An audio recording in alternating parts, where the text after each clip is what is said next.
Hello dear दोस्तों, नमस्कार। और मैं आपके समक्ष में राहुल सर।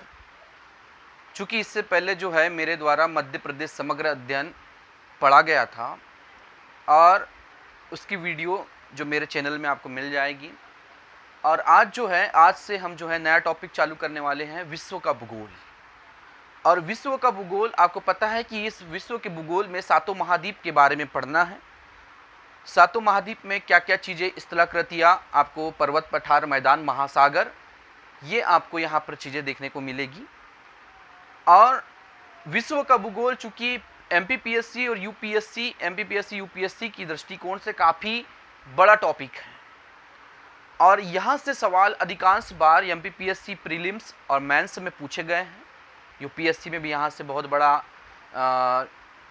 यहाँ से मुद्दा रहता है टॉपिक से। तो हम बात करेंगे विश्व के भूगोल के संदर्भ में, चूँकि हम स्टार्टिंग से पढ़ने का प्रयास करेंगे। तो मैं आपको जो है आज सबसे पहले पहले तो भूगोल की परिभाषा बता दूं कि भूगोल होता क्या है। भूगोल की कुछ डेफिनेशन होती है, इसके संदर्भ में हम चर्चा कर लेते हैं। जैसे कि भूगोल जो शब्द की बात करें हम, भूगोल जो है दो शब्दों से मिलकर बना है, भूधन गोल। भूधन गोल, भू का मतलब होता है जियो से, गोल का मतलब होता है ग्राफी से, ठीक है ना, ग्राफी, ठीक। भू मतलब पृथ्वी भी बोल सकते हैं इसको आप, पृथ्वी। और ग्राफी का भी अगर अर्थ लिया जाए तो इसका मतलब होता है वर्णन करना या अध्ययन करना, ठीक है ना। यानी कि पृथ्वी के भूभाग का ऐसा एक समूह जिसके अंतर्गत पृथ्वी में प्रमुख स्थलाकृतियां जैसे पर्वत, पठार, मैदान, ठीक है ना, महासागर और आदि स्थलाकृतियों का समग्र अध्ययन करना या उनके बारे में विस्तृत जानकारी एकत्रित करना या पढ़ने का प्रयास करना, उसे हम भूगोल कहते हैं। चूँकि भूगोल में क्या होता है कि पृथ्वी जो है, तो पृथ्वी की आकृति जो है नाशपाती के समान है। कैसी है? पृथ्वी की जो आकृति है वो कैसी है? नाशपाती के समान है। नाशपाती आपने खाया है? तो पृथ्वी की आकृति नाशपाती के समान है। और पृथ्वी जो कि अपने अक्ष पर आपको पता है कि 23.1/2 अंश झुकी हुई है अपने एक्सिस पर, ठीक है। हम सामान्य बात कर रहे हैं, भूगोल की बात कर रहे हैं। यह दो शब्दों से मिलकर बना, जियोधनग्राफी, ठीक है ना। जियोधनग्राफी का मतलब आप समझ रहे हैं कि पृथ्वी क्या है। तो सामान्य रूप से अगर हम बात करें तो पृथ्वी की जो आकृति है वो एक नाशपाती के समान है। कैसी है? नाशपाती के समान है। और गोल का अर्थ होता है उसकी आकृति से। ग्राफी, गोल का मतलब होता है इसका जो गोल है। भू का मतलब क्या होता है आपने समझा है, भू का मतलब होता है पृथ्वी, गोल का मतलब होता है उसकी आकृति से। और चूंकि पृथ्वी की जो आकृति है वो एक नाशपाती के समान है, जो कि यहाँ आप देख रहे हैं।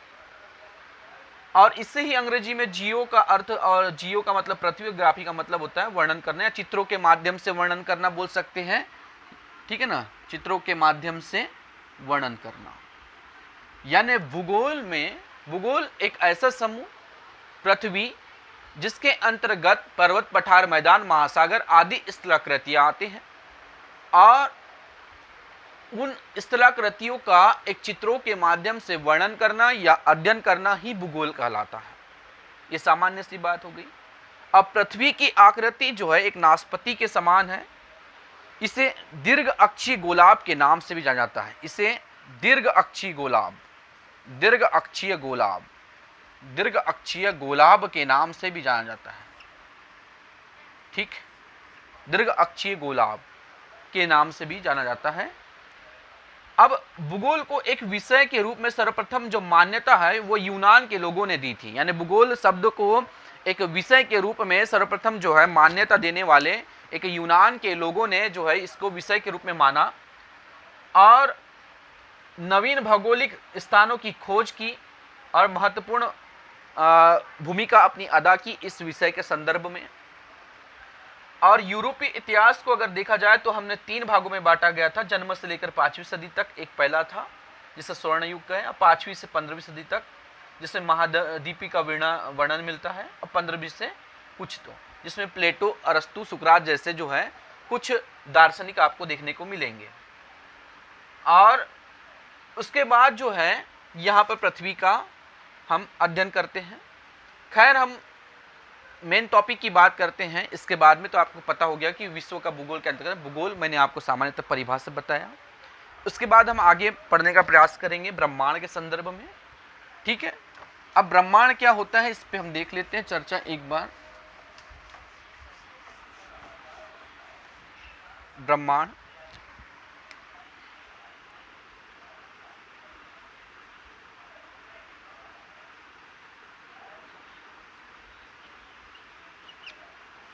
ब्रह्मांड पर चर्चा करेंगे कि ब्रह्मांड है क्या, ठीक है। अब आपने नाम सुना होगा ब्रह्मांड, आपने कई बार सुना है ब्रह्मांड, बोलते हैं ना कि हम ब्रह्मांड देखे हो क्या। ब्रह्मांड किसी ने देखा नहीं है। दरअसल ब्रह्मांड के अंदर में बहुत सारी जो सूर्य, चंद्रमा, पृथ्वी, तारे समूह जो पाए जाते हैं वो सब ब्रह्मांड के ही अंदर में स्थित होते हैं। हमारे आसपास असीमित ऊर्जा ही ब्रह्मांड कहलाती है, ऐसा माना जाता है।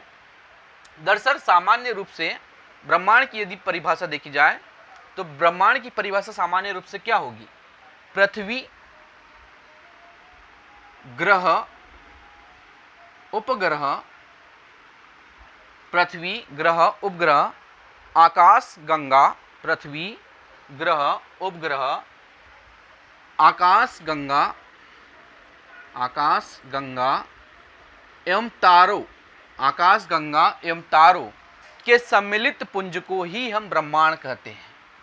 और मैंने क्या बोला कि ब्रह्मांड जो है ये ब्रह्मांड हो गया आपका, ठीक है। ब्रह्मांड मैंने बोला कि पृथ्वी, ग्रह, उपग्रह, आकाशगंगा, तारों के सम्मिलित समूह को या पुंज को ही हम ब्रह्मांड कहते हैं। यानी कि ब्रह्मांड के अंदर में पृथ्वी भी स्थिर है, यानी पृथ्वी भी मौजूद है, आपके यहाँ पर ग्रह भी स्थित है, छोटे छोटे यहाँ पर पृथ्वी के साथ में यहाँ पर ग्रह भी स्थित है, ठीक है। यहाँ पर तारे भी स्थित हैं, ठीक। यहाँ पर आकाश गंगा भी स्थित है, आपकी आकाश गंगा मतलब गैलेक्सी भी यहाँ पर स्थित है, ठीक है ना। गैलेक्सी जो कि सर्पिलाकार है, आकाश गंगा जिसको बोल सकते हैं, ठीक।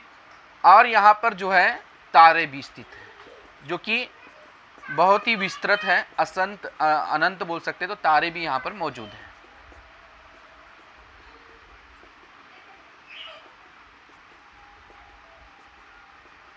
ठीक है। यानी पृथ्वी के अंदर में पृथ्वी, आपके ग्रह, ये ग्रह हो गए छोटे छोटे ग्रह, उपग्रह, इनके ग्रहों के उपग्रह, आकाशगंगा और तारों के सम्मिलित पुंज को ही हम ब्रह्मांड कहते हैं। और ब्रह्मांड आकार और परिणाम की दृष्टि से काफी विस्तृत है, आकार और परिणाम की दृष्टि से काफी विस्तृत है। और वर्तमान स्वरूप में भी ब्रह्मांड का आकार और जो है बढ़ते जा रहा है। अब बात करते हैं कि इस ब्रह्मांड में छोटे छोटे परमाणु से लेकर आकाश गंगा तक, यानी कि छोटे छोटे परमाणु से लेकर आकाश गंगा तक, मैंने क्या बोला कि ब्रह्मांड में छोटे छोटे परमाणुओं से लेकर आकाश गंगा तक क्या पाए जाते हैं? छोटे छोटे परमाणुओं से लेकर आकाश गंगा तक बड़े बड़े यहाँ पर क्या पाए जाते हैं? समूह पाए जाते हैं। क्या पाए जाते हैं? समूह पाए जाते हैं, ठीक है ना भाई। आपको अगर कोई पूछा जाए कि ब्रह्मांड की डेफिनेशन क्या है, कभी आ गई, अगर पीएससी में ही लिखने आ गई, मेंस में भी, तो आप क्या बताएंगे कि पृथ्वी, ग्रह, उपग्रह एवं आकाश गंगा एवं तारों के सम्मिलित पुंज को ही हम ब्रह्मांड कहते हैं। That is clear. और ब्रह्मांड जो है एक असीमित ऊर्जा का केंद्र है, असीमित ऊर्जा का केंद्र है, असीमित ऊर्जा का केंद्र है। और आकार व परिणाम की दृष्टि से आकार और परिणाम की दृष्टि से काफी विस्तृत है। आकार और परिणाम की दृष्टि से क्या है, ब्रह्मांड काफी विस्तृत है। और ब्रह्मांड के अंदर में पृथ्वी, ग्रह, उपग्रह, आकाशगंगा, तारे, धूमकेतु, नक्षत्र के सम्मिलित पुंज को ही हम क्या कहते हैं, तो ब्रह्मांड कहते हैं। फिर अगर सवाल आया कि ब्रह्मांड के अध्ययन को क्या कहा जाता है, ब्रह्मांड का अध्ययन करना, तो ब्रह्मांड का अध्ययन करना, यह भी सवाल अधिकांश बार पूछा गया, पीएससी में भी पूछ लिया गया है और यूपीएससी में पूछा गया है। तो ब्रह्मांड का अध्ययन करना क्या कहलाता है, तो इसको या तो आप ब्रह्मांड विज्ञान भी बोल सकते हैं, ब्रह्मांड विज्ञान, और इसको अंग्रेजी में बोलते बेटा कॉस्मोलॉजी। क्या बोलते हैं, कॉस्मोलॉजी, ठीक है ना, ब्रह्मांड विज्ञान या कॉस्मोलॉजी कहा जाता है, ठीक है ना। ब्रह्मांड के वैज्ञानिक अध्ययन को क्या कहा जाता है, अगर ये सवाल अगर आपको एग्जाम में पूछा जाए कि ब्रह्मांड के वैज्ञानिक अध्ययन को क्या कहा जाता है, तो उसे ब्रह्मांड विज्ञान कहा जाता है या उसे कॉस्मोलॉजी के नाम से भी जाना जाता है। और ब्रह्मांड विज्ञान के संदर्भ में सबसे पहले जो पुष्टि रखी थी, ब्रह्मांड के वैज्ञानिक अध्ययन को कॉस्मोलॉजी के संदर्भ में सबसे पहले जो पुष्टि रखी थी या इसका जो खोजकर्ता थे, या सर्वप्रथम किसने खोजी, तो ये भी याद रखना है कि 1730 ईसा में, 1730 ईसा में एक जर्मन दार्शनिक थे, 1730 ईस्वी में एक जर्मन दार्शनिक थे जिसका नाम था क्रिश्चियन ओल्फ। क्रिश्चियन ओल्फ, क्या नाम था बेटा, क्रिश्चियन ओल्फ। 1730 ईसा में जर्मन दार्शनिक क्रिश्चियन ओल्फ ने क्या किया था, यह ब्रह्मांड शब्द का सर्वप्रथम क्या किया था, ब्रह्मांड शब्द का प्रयोग किया था। यानी कि ब्रह्मांड शब्द का प्रयोग करने वाले इस पृथ्वी के धरातल पर एक व्यक्ति, इंसान मौजूद थे जिनका नाम है क्रिश्चियन ओल्फ, जो कि एक जर्मन दार्शनिक थे। कौन थे, जर्मन दार्शनिक थे, ठीक है।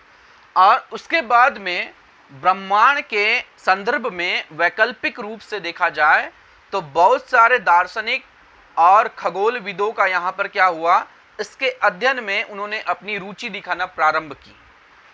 भाई ब्रह्मांड के संदर्भ में सबसे पहले जो शब्द का प्रयोग किया वो तो आपको पता है कि जर्मन दार्शनिक क्रिश्चियन ओल्फ ने सबसे पहले इसका ब्रह्मांड के संदर्भ में अपनी थ्योरेटिकल कोर्स रखा, पर उसके बाद में कुछ खगोलविदों ने अपने अपने मत रखे कि ब्रह्मांड की उत्पत्ति कैसे हुई। जैसे कि एक अधिकांश बार पीएससी या यूपीएससी में सवाल आता है कि ब्रह्मांड के अध्ययन में के संदर्भ में सबसे महत्वपूर्ण थ्योरी कौन सी थी, है ना, महत्वपूर्ण थ्योरी पूछता है एग्जाम में। तो आपको एग्जाम में पता है कि ब्रह्मांड के संदर्भ में सबसे महत्वपूर्ण सिद्धांत कौन सा, ये भी सवाल अधिकांश आया, तो आप बोलते हैं कि सर बिग बैंग सिद्धांत। तो बिग बैंग सिद्धांत ये चूंकि महत्वपूर्ण थ्योरी है और ये अधिकांश बार पीएससी यूपीएससी में भी नोट जो है मेंस में लिखने आई है। 1960 और 70 के दशक में जो बिग बैंग थ्योरी आई थी वो तो हम उस पर बाद में चर्चा करेंगे, पर ब्रह्मांड के संदर्भ में जो है यहाँ पर कुछ खगोलविदों ने और भूगोलवेताओं ने अपने अपने मत रखे कि ब्रह्मांड की उत्पत्ति कैसे हुई, ब्रह्मांड कैसे बना, ब्रह्मांड में कौन कौन सी असीमित ऊर्जाएं पाई जाती है, इसके संदर्भ में बहुत सारी थ्योरेटिकल अपने व्यू रखे। तो उसके संदर्भ में हम बात करते हैं आगे कि कौन कौन से ऐसे भूगोलवेता थे जिन्होंने अपने अपने मत रखे। चलिए तो हम देखने का प्रयास करते हैं। इतनी चीज़ आपने नोट डाउन कर ली होगी। ब्रह्मांड की अगर परिभाषा पूछे कि पृथ्वी, ग्रह, उपग्रह और आकाशगंगा, तारे, नक्षत्र के सम्मिलित पुंज को ही ब्रह्मांड कहा जाता है। ब्रह्मांड के जो है केंद्र में, यहाँ पर ब्रह्मांड में पृथ्वी भी है, ग्रह भी है, उपग्रह भी है, ठीक है ना, आकाशगंगा है, दुग्ध मेखला है, सब कुछ यहाँ पर मौजूद है। इसके बाद में इसके ब्रह्मांड के वैज्ञानिक अध्ययन को क्या कहा जाता है, तो इसको कॉस्मोलॉजी कहते हैं या तो ब्रह्मांड विज्ञान। इस शब्द की सबसे पहले उत्पत्ति किसने की, तो क्रिश्चियन ओल्फ जर्मन दार्शनिक थे जिन्होंने 1730 ईसा में की। ब्रह्मांड आकार एवं परिणाम की दृष्टि से काफी विस्तृत है और यह फैलता जा रहा है। असीमित ऊर्जा का एक मुख्य केंद्र है ब्रह्मांड। आगे हम चर्चा करते हैं कि कौन कौन से थ्योरेटिकल फोर्स आए।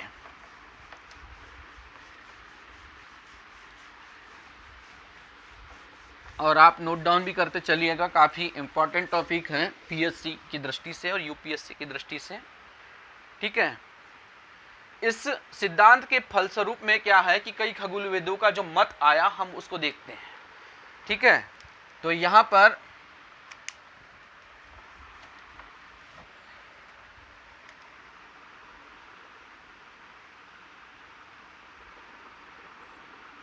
ब्रह्मांड की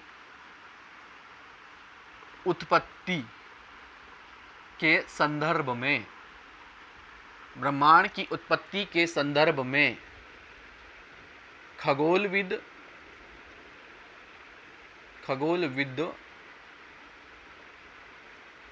का मत। ठीक है, ब्रह्मांड की उत्पत्ति के संदर्भ में खगोलविदों का मत। ठीक, अब खगोलविदों का यहाँ पर मत देखेंगे कि ब्रह्मांड के संदर्भ में कौन कौन से खगोलविदों का यहाँ पर मत आया, कौन ने अपनी अपनी यहाँ पर रखने का प्रयास किया। ठीक है दोस्तों, आप इसको नोट डाउन भी करते चलिएगा। ठीक है, ब्रह्मांड की उत्पत्ति के संदर्भ में खगोलविदों के प्रमुख मत, इस पर हम चर्चा करेंगे।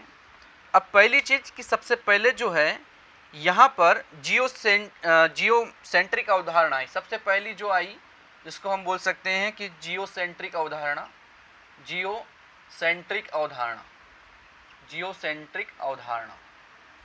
अवधारणा।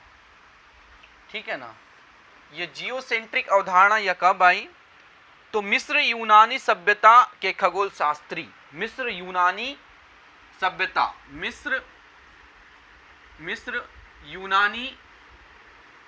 सभ्यता के जो है खगोल शास्त्री, जिनका नाम है क्लॉडियस टालमी। नाम सुना है? क्लॉडियस टालमी।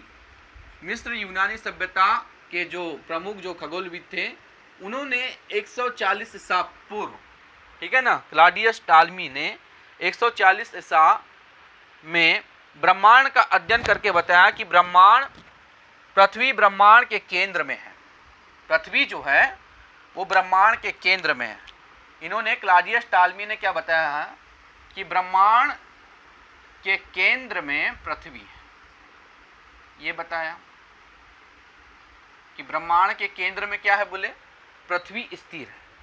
जियोसेंट्रिक अवधारणा आई सबसे पहले 140 ईसा पूर्व में, और इसमें यह बताया गया, क्लॉडियस टालमी ने यह नियमित अध्ययन करके बताया कि 140 ईसा पूर्व में, जिसे हम जियोमेट्रिक या भूकेंद्रीय सिद्धांत भी बोल सकते हैं, ठीक है ना हिंदी में, कि इस सिद्धांत में पृथ्वी को संपूर्ण ब्रह्मांड का एक इन्होंने क्या माना, केंद्र माना, और केंद्र में है बोला, और सारे ग्रह उपग्रह इसका चक्कर लगाते हैं। सारे ग्रह उपग्रह क्या करते हैं, इसका चक्कर लगाते हैं। ठीक है, ये ग्रह, ये उपग्रह है, ग्रह है, ठीक है ना। यानी कि क्लॉडियस टालमी ने सर्वप्रथम जियोसेंट्रिक सिद्धांत दिया 140 ईसा पूर्व में। क्लॉडियस टालमी ने बताया कि ब्रह्मांड के केंद्र में, किसके केंद्र में, ये ब्रह्मांड है, ब्रह्मांड के केंद्र में पृथ्वी स्थिर है। ब्रह्मांड के केंद्र में पृथ्वी स्थिर है, आपको दिख रहा है, और समस्त ग्रह उपग्रह क्या करते हैं, इसकी परिक्रमा कर रहे हैं। ठीक, ये किसने बताया, क्लॉडियस टालमी ने बताया। ठीक है, उसके बाद में इसे भूकेंद्रीय सिद्धांत नाम दे दिया गया। इसे क्या नाम दे दिया गया, जियोसेंट्रिक थ्योरी। ठीक है ना, जियोसेंट्रिक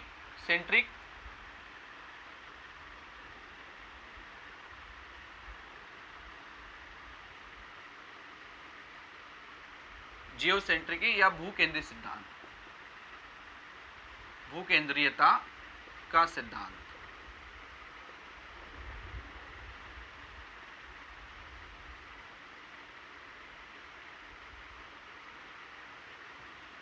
ठीक है ना, यानी कि इसमें क्लॉडियस टालमी ने 140 ईस्वी पूर्व में यह बताया कि ब्रह्मांड के केंद्र में पृथ्वी मौजूद है, और पृथ्वी के आसपास समस्त ग्रह उपग्रह का क्षेत्र पाया जाता है, और पृथ्वी के चारों ओर ग्रह उपग्रह क्या करते हैं, इसकी परिक्रमा करते हैं। इसलिए इस सिद्धांत को भूकेंद्रीयता का सिद्धांत भी कहा जाता है।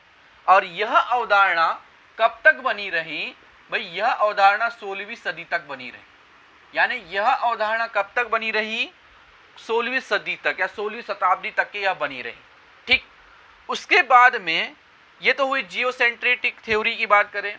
दूसरा बात कि दूसरी जो थ्योरी आई ये पहली थ्योरी हो गई, समझ में आ रही है डियर मित्रों। उसके बाद में दूसरी थ्योरी आई जिसको हम हेलियोसेंट्रिक बोलते हैं, है ना,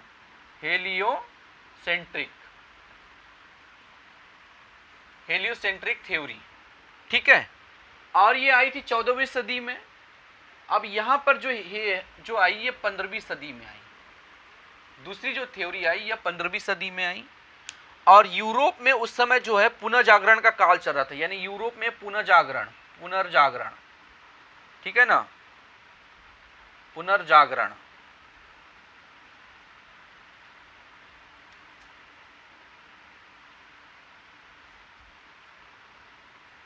यूरोप में पुनर्जागरण का क्षेत्र चल रहा था, के परिणाम स्वरूप नए वैज्ञानिक के आविष्कार हुए। इस समय क्या हुआ कि हेलियोसेंट्रिक थ्योरी के समय पोलैंड के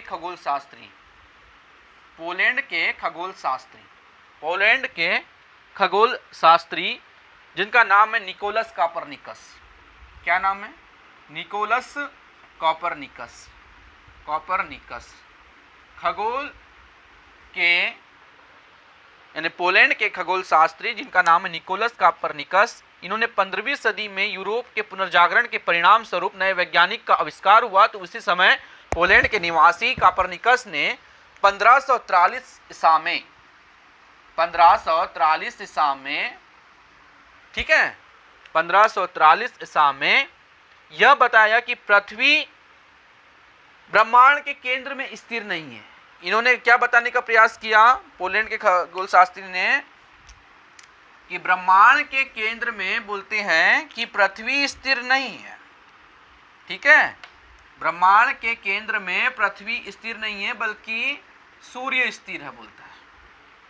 निकोलस कॉपरनिकस बोलता है कि ब्रह्मांड के केंद्र में पृथ्वी नहीं अपितु सूर्य ब्रह्मांड के केंद्र में है। सूर्य ब्रह्मांड के केंद्र में है और सारे ग्रह उपग्रह क्या करते हैं कि इसकी चक्कर लगा रहे हैं, ठीक है, सारे उपग्रह क्या कर रहे हैं, ग्रह उपग्रह इसके चक्कर लगा रहे हैं। समझ आई? यानी कि ये कौन सी थ्योरी थी? हेलियोसेंट्रिक थ्योरी, जो कि 15वीं सदी में आई। पुनर्जागरण काल के समय जब वैज्ञानिकों का या भूगोलवेताओं का नया जन्म हुआ, तो पोलैंड के खगोल शास्त्री निकोलस कॉपरनिकस ने 1543 ईसा में एक थ्योरी लाई। इन्होंने यह बताया, यह स्पष्ट किया कि सूर्य ब्रह्मांड के केंद्र में है, तथा अन्य ग्रह इसकी परिक्रमा करते हैं, सूर्य ब्रह्मांड के केंद्र में है तथा अन्य ग्रह इसकी परिक्रमा करते हैं। और इस प्रकार सूर्य ब्रह्मांड का केंद्र बन गया, इसीलिए इसे हेलियोसेंट्रिक या सूर्य केंद्रिता सिद्धांत कहा जाता है। इसीलिए इसे क्या कहा जाता है? हेलियोसेंट्रिक या सूर्य केंद्रिता सिद्धांत, सूर्य केंद्रीयता सिद्धांत। भाई नाम से ही समझ आ रहा है। सूर्य केंद्रिता सिद्धांत मतलब कि पृथ्वी ब्रह्मांड के केंद्र में नहीं है। पहले इसने बताया कि पृथ्वी ब्रह्मांड के केंद्र में है, ठीक है, जिसे हमने भू केंद्रिता सिद्धांत दिए। अब सूर्य केंद्रिता सिद्धांत यानी पृथ्वी ब्रह्मांड के केंद्र में नहीं बल्कि सूर्य ब्रह्मांड के केंद्र में, समस्त ग्रह उपग्रह उसकी क्या करते हैं, परिक्रमा करते हैं, इसलिए इसे सूर्य केंद्रिता का सिद्धांत बताया गया। और ये बताने वाले कौन थे? Nicolaus Copernicus. कब बताया? 1543 ईसा में बताया, 15वीं सदी में बताया। ठीक, इतनी चीज क्लियर। अब आगे देखते हैं, ठीक है, बताया। और इसी सिद्धांत के साथ में खगोल शास्त्र विज्ञान में एक नई नवीन दिशा का उदय हुआ। यानी खगोल शास्त्र के विज्ञान में एक नवीन दिशा सूचक का या दिशा का एक नया उद्गार हुआ, नया एक ज्ञान का सृजन हुआ। इसलिए निकोलस कॉपरनिकस को आधुनिक खगोल शास्त्र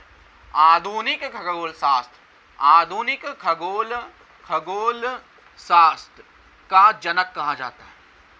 आधुनिक खगोल शास्त्र का जनक किसे कहा जाता है? तो याद रखना है कि निकोलस कॉपरनिकस को आधुनिक खगोल शास्त्र का जनक कहा जाता है।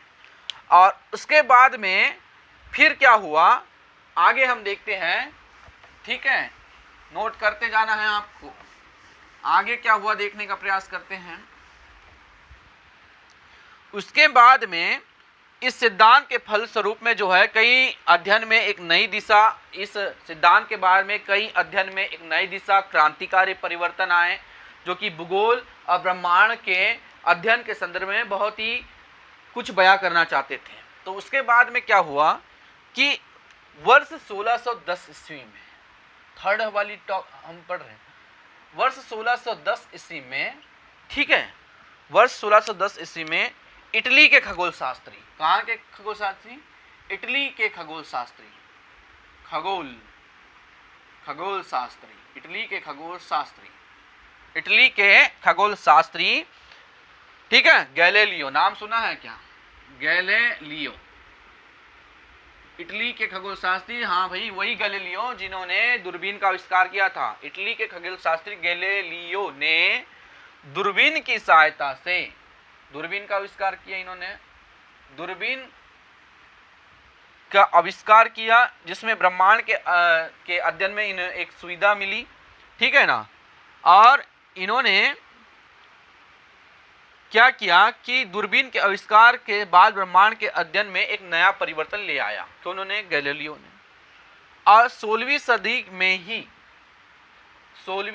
में ही क्या हुआ कि टाइको ब्रे, इनके एक जोहान केपलर के जो सहायक थे, ये जोहान केपलर के एक सहायक थे टाइको ब्रे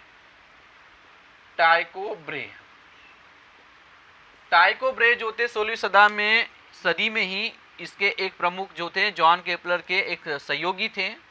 और इन्होंने क्या किया, टाइको ब्रे ने ऑर्बिट कक्षा की खोज की, ऑर्बिट है ना, ऑर्बिट कक्षा की क्या की, इन्होंने खोज की और नियमों की खोज की, तथा इसमें भी सूर्य को ब्रह्मांड का इन्होंने केंद्र माना। ऑर्बिट कक्षा की खोज की और इसमें भी सूर्य को ब्रह्मांड का केंद्र माना, यानी कि सूर्य को ही इन्होंने क्या किया कि ब्रह्मांड का केंद्र माना, ठीक है। टाइको ब्रे ने भी नियम कक्षा की खोज की, नियम, ऑर्बिट का मतलब क्या होता है, नियम कक्षा नियम, तो इन्होंने भी क्या बोला कि ब्रह्मांड के केंद्र में सूर्य स्थित है ना। और इसीलिए जोहान केपलर को, ठीक है ना, जोहान केपलर को मैंने यहाँ पर बताया कि जोहान केपलर को टाइको ब्रे के प्रमुख सहयोगी थे जोहान केपलर, ठीक है ना। टाइको ब्रे के प्रमुख सहयोगी कौन थे? जोहान केपलर, ये सहयोगी थे, इसलिए टाइको ब्रे के प्रमुख सहयोगी जोहान केपलर को क्या कहा जाता है, ये सवाल आता है। तो इन्हें जो है नवीन खगोल शास्त्र का जनक कहा जाता है। एग्जाम में पूछे या ना पूछे भी, आधुनिक खगोल शास्त्र का जनक यहाँ पर जो है निकोलस कोपरनिकस को कहा गया। तो नवीन खगोल शास्त्र का जो है टाइको ब्रे के प्रमुख सहयोगी जिन्होंने नियम कक्षा की खोज की और इन्होंने बताया कि ब्रह्मांड के केंद्र में सूर्य स्थित है ना, और नवीन दिशा सूचक का काम किया इन्होंने। तो नवीन खगोल शास्त्र का जनक यहाँ जोहान केपलर को कहा गया। उसके बाद में ब्रिटेन के खगोल शास्त्री आए 5वें नंबर पर, ठीक है, उसके बाद में ब्रिटेन के खगोल शास्त्री, कहाँ के खगोल शास्त्री? ब्रिटेन के खगोल शास्त्री जिसका नाम आपको पता होना चाहिए, नहीं है तो हम बता रहे, विलियम हर्शले। क्या नाम बेटा उसका? ब्रिटेन के विलियम हर्शले। ब्रिटेन के खगोल शास्त्री विलियम हर्शले ने क्या कहा, ये आपको देखना है। दूरबीन की सहायता से ब्रह्मांड का अध्ययन जो इन्होंने भी किया, इन्होंने क्या किया कि दूरबीन की सहायता से 1850 ईसा में इन्होंने क्या किया, दूरबीन की सहायता से ही ब्रह्मांड का अध्ययन किया और यह स्पष्ट करने का प्रयास किया कि सौरमंडल आकाश का एक अंश मात्र है। ये बोलता है कि सौरमंडल जो है, सौरमंडल जो कि सूर्य का सौरमंडल जो है आकाश गंगा का एक अंश मात्र है। सौरमंडल जो है आकाश गंगा का एक अंश मात्र है, यानी कि सौरमंडल आकाश गंगा का एक अंश मात्र है का मतलब क्या समझ रहे हो भाई? सौरमंडल ही आकाश गंगा का एक अंश है बोलता है। अंश का मतलब एक छोटा सा अंश है सौरमंडल आकाश गंगा में, ठीक है। ये आकाश गंगा है, आकाश गंगा का एक अंश मात्र है, आकाश गंगा बहुत बड़ी है, ठीक है, आकाश गंगा का एक अंश मात्र है, ठीक है। और 20वीं शताब्दी के आरंभ होते होते मंदाकिनी स्पाइरल दुग्ध मेखला की तस्वीर आई। इसके बाद में ब्रिटेन की जो है ये 18वीं सदी के बाद में 20वीं सदी प्रारंभ हुई। उस समय जो है 20वीं सदी के प्रारंभिकरण में क्या हुआ कि नवीन दिशा सूचक चिन्ह आए और स्पाइरल दुग्ध मेखला की एक नवी तस्वीर आई नई। उस समय सूर्य को मंदाकिनी के एक सिरे पर अवस्थित पाया गया। 20वीं सदी में जो है सूर्य को मंदाकिनी के एक कोने में जो है मंदाकिनी के एक कोने में पाया गया। किसको? सूर्य को। ठीक है, 20वीं सदी में ये बातें सब स्पष्ट हुई और उसके बाद में इस प्रकार सूर्य को ब्रह्मांड के केंद्र में होने का प्रमाण भी समाप्त हो गया। और ब्रह्मांड में होने का प्रमाण जब समाप्त किया गया तो क्या हुआ कि उसके बाद में वर्ष 1925 में क्या हुआ कि 1925 में एडविन हब्बल 1925 में एडविन हब्बल ने 1925 में ही एडविन हब्बल ने, जो कि अमेरिका के एक खगोलविद थे, यह स्पष्ट किया कि दृश्य पथ पर आने वाले ब्रह्मांड का व्यास 250 करोड़ वर्ष होता है। 250 करोड़ वर्ष, दृश्य पथ पर आने वाले ब्रह्मांड का व्यास 250 करोड़ वर्ष होता है। ठीक है, और ब्रह्मांड के संदर्भ में इन्होंने और बताया कि मिश्रित ब्रह्मांड सिद्धांत का प्रतिपादन किया। एडविन हब्बल ने क्या किया कि इसे मिश्रित ब्रह्मांड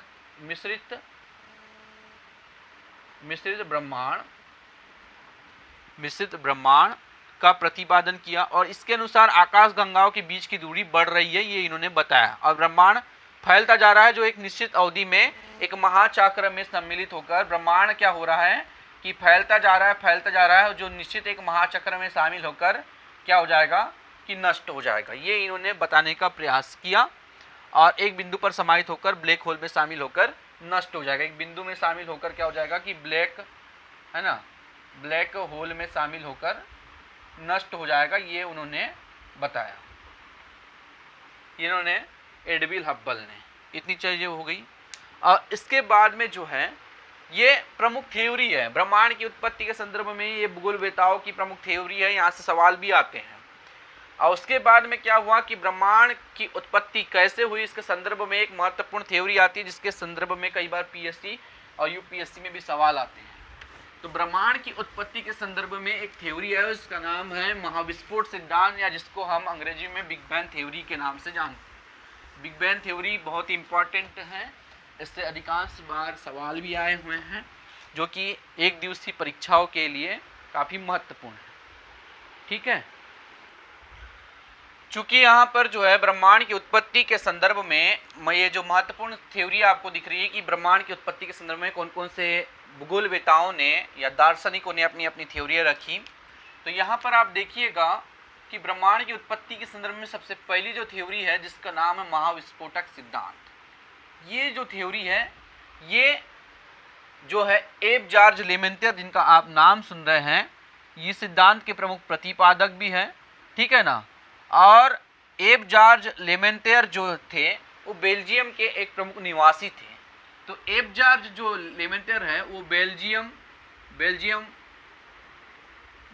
के एक प्रमुख दार्शनिक, प्रमुख भूगोलवेता थे, जिन्होंने इस महाविस्फोटक सिद्धांत को 1960 और 70 के दशक में ले आया था। ठीक है, 1960 और 70 के दशक में महाविस्फोटक सिद्धांत, जिनके जो प्रतिपादक है एब जॉर्ज लेमेंटियर, जो कि बेल्जियम के रहने वाले हैं, और इन्होंने 1894 और 96 में क्या किया कि महाविस्फोटक सिद्धांत को प्रतिपादित किया। और महाविस्फोटक सिद्धांत में इनके ही साथ में कुछ वर्षों के बाद में यानी 1967 में रॉबर्ट वेगोनर ने जो है इसी सिद्धांत को प्रस्तुत किया था, उसकी व्याख्या भी की थी। किंतु दूसरा जो सिद्धांत यहाँ आपको दिख रहा है ब्रह्मांड की उत्पत्ति के संदर्भ में, स्फीति सिद्धांत, जिनके जो प्रतिपादक थे, जिनका नाम है अलेन गुथ, यह उतना प्रभावित नहीं कर पाया ब्रह्मांड की थ्योरी को उत्पत्ति के संदर्भ में। यह थ्योरी उतनी प्रामाणिक साबित नहीं हुई। किंतु साम्यवाद का जो थर्ड सिद्धांत जो आपको दिख रहा है, ये भी ब्रह्मांड सतत निरंतरता या स्थिर अवस्था संकल्पना भी बोला जाता है। तो इसको जो है 3 भूगोलवेताओं ने देने का प्रयास किया, जो कि यहाँ पर नाम है, एक तो थॉमस गोल्ड ने, हरमन बार्डी और फ्रेड हायल ने। तो इन तीनों ने जो क्या किया कि ब्रह्मांड की उत्पत्ति को बताने का प्रयास किया, पर किंतु इनकी संकल्पना उतनी स्पष्ट रूप से साबित ना हो पाई। और एक दोलन सिद्धांत है जो कि आर्थर एडिंगटन ने देने का प्रयास किया। तो ये ब्रह्मांड की उत्पत्ति के संदर्भ में इन चारों थ्योरी में सबसे जो महत्वपूर्ण जो थ्योरी मानी जा रही है अब तक के लिए, तो वो है सबसे महत्वपूर्ण थ्योरी आधुनिक सिद्धांत, जिसको हम बोलते हैं महाविस्फोटक सिद्धांत, ठीक है, या बिग बैंग थ्योरी, ठीक है। तो यही थ्योरी एमपीपीएससी, पीएससी और यूपीएससी में अधिकांश बार मेंस में पूछी गई है। और यहां से महाविस्फोटक सिद्धांत को बहुत ही बखूबी आपको पढ़ना होगा कि ये महाविस्फोटक सिद्धांत है क्या। तो हम इस पर चर्चा करेंगे, क्या होता है महाविस्फोटक सिद्धांत, ठीक है ना। आप स्पष्टतः बहुत ही क्लियरलीफाई होकर यहाँ पर चीजों को स्पष्ट पढ़ने का प्रयास करें दोस्तों। और यहाँ पर हम देखेंगे कि सबसे पहले कि महाविस्फोट सिद्धांत होता क्या है। सबसे पहले हम बिग बैंग थ्योरी, जिसको हम पहली वाली को बात करेंगे जो कि महत्वपूर्ण है। तो महाविस्फोटक सिद्धांत, विस्फोटक सिद्धांत, ठीक है, जिसको आप बिग बैंग थ्योरी भी कह सकते हैं। और इसके जो प्रतिपादक हैं, ठीक है ना, बेल्जियम निवासी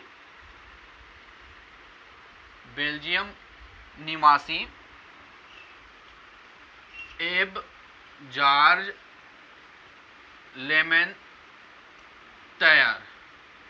जिन्होंने 1960 और 70 के दशक में, ठीक है, यह बोला जाए 1894 और 96 में इस थ्योरी का प्रतिपादन किया था, ठीक है। बिग बैंग थ्योरी बहुत ही महत्वपूर्ण थ्योरी है, बहुत ही बखूबी से इसको नोट डाउन करिए और समझने का प्रयास करिए।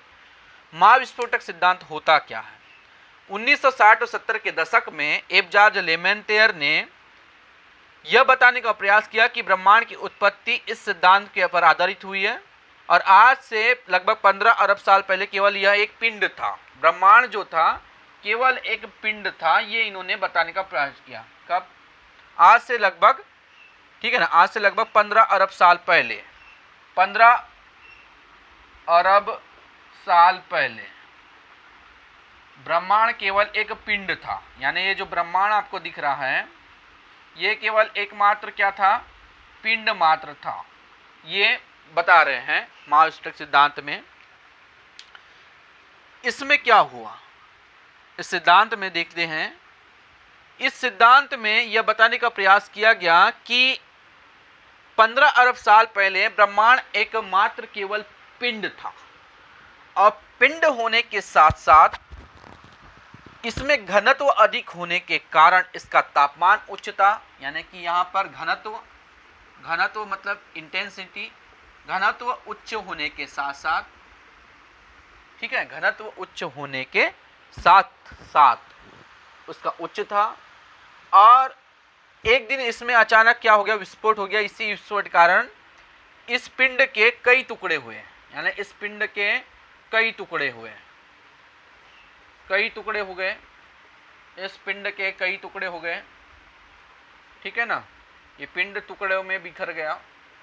अचानक घनत्व दाब अनेक होने के कारण इस पिंड के कई टुकड़े हुए और इसी विस्फोट के परिणाम स्वरूप ब्रह्मांड, आकाश गंगाओं एवं अन्य ब्रह्मांडी पिंडों का निर्माण हुआ। यानी इसके जो टुकड़े होने के बाद में ब्रह्मांड के आकाश गंगाओं का और अनेक जो है इनका निर्माण हुआ, ऐसा माना जाता है, ठीक है। किंतु क्या हुआ कि आरंभ में वे सभी पदार्थ ब्रह्मांड में निर्मित होते हैं, किंतु एक अति छोटक परमाणु के रूप में स्थान में स्थित थे। अत्यधिक इनमें क्या हुआ कि संकेंद्रण का पाया गया।